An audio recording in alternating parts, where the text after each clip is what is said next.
Саламатсыңдар ма балалар? Дүниетану пәнінің бірінші сабағы.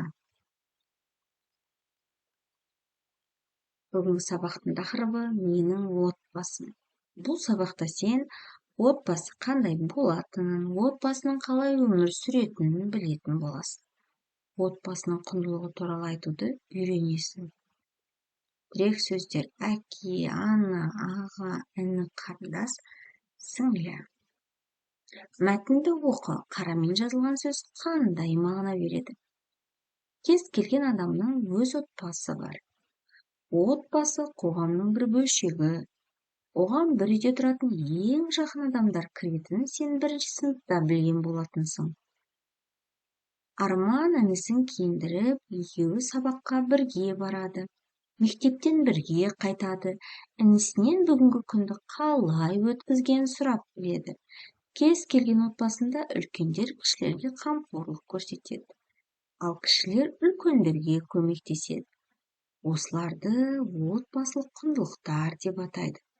Отбасын қажетті азық-түлік пен басқа да керекті нәрселермен қамтамасыз ету үшін үлкендер еңбек етеді. Қарамен жазылған сөз қандай мағына береді? Мәтіндегі қарамен жазылған сөз отбасы. Отбасы бірлесіп күн көретін, туыстық қатынастан тұратын адамдар тобын айтады екенбіз. Шағын және көп балалы отбасын қалай ажыратасыңдар? Суреттегі отбасын қалай атайды? Суреттегі отбасы көп балалы және толық отбасы болып саналады. Бір отбасында 3 баладан артық бала болатын болса, көп балалы отбасы болып саналады. Отбасында әкесі де, анасы да болатын болса, бұл отбасы толық отбасы болып саналады. Мақалды оқып мазмұнын түсіндір. Отан отбасынан басталады. Әрбір отбасы өзінше бір отан. Отбасы сыйластық, жарастық орнаған отбасы, кішкентай отан. Отбасы бала тәрбиесінің ең алғашқы ұжымы. Отбасы өте қажетті, басқада еш нәрсемен өзгертуге болмайтын баспалдақ. Суреттегі отбасы мүшелері туралы айтып көр. Балалар, бірінші суретке қарайықшы. Бірінші суретте әкесі мен баласы футбол ойнап жүр.